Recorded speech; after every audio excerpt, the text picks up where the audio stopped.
Hi everyone and welcome back to another Bork No Game video. Today's video is dedicated to a should you pull for Iriden and Midgard. If you're wondering why I'm talking about this is going to be on Twitter, where they announced that Iriden and Midgard are going to be the next summonable characters June 29th. If you're wondering, we are technically a day and ahead as of this recording, but maybe when you're watching it, it might not be a day and ahead. So you're wondering if should you pull on this banner. Now the thing is, this is going to be another like sort of tier list sort of thing, but you can see Midgard here as an SS character. You can see Iriden here as an SS character. This holds a lot more units. I don't completely agree with like this tier list, because there's just some things where they just don't look into like how the character performs with other people. Peppy here A rank. In some ways I would consider like SS rank or SSS rank for utility purposes, but honestly I'm not here to argue about the tier list and stuff and how it's inaccurate. I'm here to tell you that Midgard is one of the best characters. Here's going to be a reroll tier list in some ways, and here is Iriden and Midgard sitting at the very top as well. Alright, so when it comes down to this, Midgard is going to be one of the best DPS captains that you can get in the entire game. She is so powerful, not to mention her personality is kind of lustful if you're into that sort of thing. So when it comes to this, she has a 2-turn cooldown and she can teleport within 3 tiles around her, and then she will deal 250% to enemies within 1 square around her, double damage if only 1 enemy is within range. So she will probably be able to OHKO a bunch of minions with this skill, or at least deal a hefty amount of damage. And not to mention, her chain skill will also allow her to cause 3 enemies within 2 squares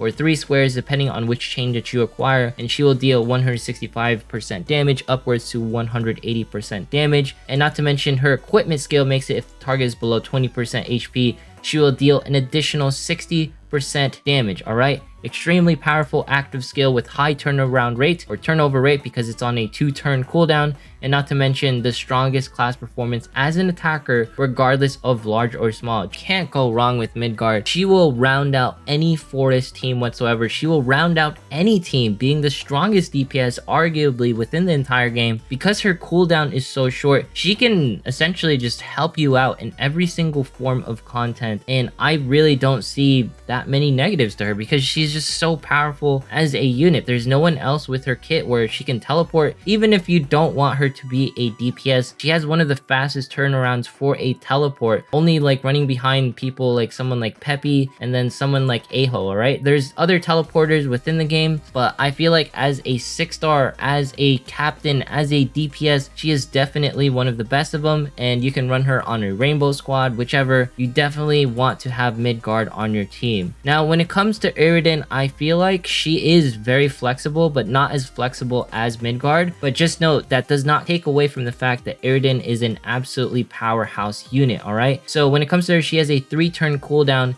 and she can change 2 squares into essentially enhanced tiles, or they will become much stronger tiles whenever they are selected to become lightning type prism squares. She inflicts damage to 1 square around her with her 2 chain, or she does a diamond with 160% damage or 165% damage with her 12 chain, and earn a stack of gold marks each time you pass through a prism mass. Alright, so essentially you will deal more damage as she walks on more tiles. Honestly, she's like one of like the best like thunder units in the entire game. I feel like if you're going to run a mono thunder squad, mono lightning squad, Iriden is an easy staple, because she can convert any 2 tiles, and she does like pretty great DPS. Not to mention, she can couple as a water attribute, so she has 2 elements with her. I believe Midgard is, oh, she can also run as a fire attribute, so that is pretty cool as well. I failed to mention that. So these 2 characters are absolutely insane. Now I don't know if like Iriden is just as powerful as Midgard. I like see Midgard's kit. I've seen her like run on so many different people. Like I seen Deity's video on her being A3, and she's phenomenal. Alright, Iriden is absolutely crazy as well. Midgard by herself can definitely be like the captain, or that one character that can help you carry a bunch of content within the game, and you don't need to run a mono team in order for her to pretty much shine as a captain. So that's going to be my review on whether you should pull on this specific specific banner. Personally speaking, I know that they're going to be here. They're going to be permanent, but if you just want a fun DPS oriented character that can fit on any team whatsoever, Midgard is definitely your girl. If you want to round out your Thunder team, you cannot go wrong with Iriden. She is so powerful, and I feel like she is a must-have for any Lightning users. But honestly, you can save if you want to in case you have both of these characters or you have one of these characters. I'm not sure if you can select them. I don't think it's worth to essentially get a dupe of them, but this is definitely a banner to look into as well in case you want to do the thing where you maximize your summons over in recruitments. Remember that your first 10 pull is a guaranteed 5-star based off of like the limited banner sort of thing.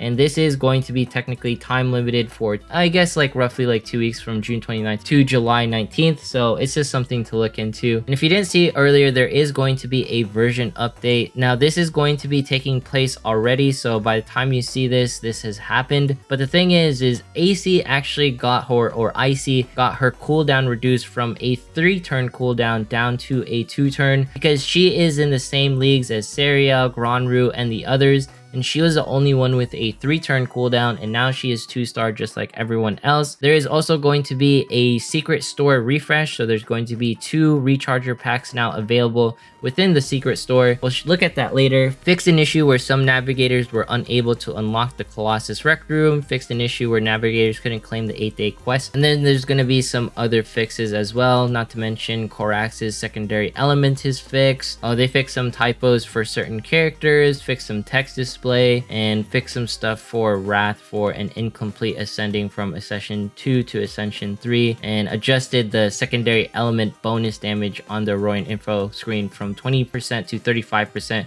which is actually good because that's what it's supposed to be. And I think there was one more thing where there was like some characters who weren't healing properly. I believe it was Victoria. So hopefully they fix that soon as well. But as you can see here, they are very receptive to change. So they already got Eicy's like pretty much cooldown reduced after players talked about it. So overall, I feel like this is a good sign for the health of Alchemy stars, with us getting not a brand new spanking banner, but a banner that will help folks in case they want a better reroll. Midgard is going to be the perfect character for any team whatsoever where they're running mono water or anything like that. She'll just be a captain that anyone can use, and Iriden's just a character that you can use, and you can just not pull on this banner in case you don't want to because they're permanent units, so it'll give you even more time to pretty much save. But honestly, with these updates, with this like banner coming here, I feel like you can't really go wrong overall. So let's go ahead and jump into the store. And when they were talking about like the secret store recharge packs, I think they were talking about this thing being refreshed. So 7 deadly sins things where these things will refresh, I guess, every single time there's an update. I guess that's cool. So that means that, you know, if you want to do recharging, you can go about it this way. But honestly, I don't really see any reasons as to why you would do that because there's no real new characters. I guess if you want to maximize how many Lumo crystals that you will have so that you can pull and pity for every single banner or do whatever you need to do with Lumo crystals, I am definitely going to be pulling on the Midgard banner, whether it's tomorrow or sometime soon. You are definitely going to see me at least do 1 multi on it, and then I'll probably do a couple of multis with the summons that I have here. But anyways, if you made it this far in today's video, consider subscribing, dropping a like, leaving a comment, follow me on Twitch, follow me on Twitter. Once we hit 25,000 subs, we're doing a giveaway. I'm not like 100% on tier list, but I definitely agree with the ratings that Midgard and Iriden are definitely top tier characters. So definitely worthy to pull in that regard. Thanks so much for watching. Have a fantastic day.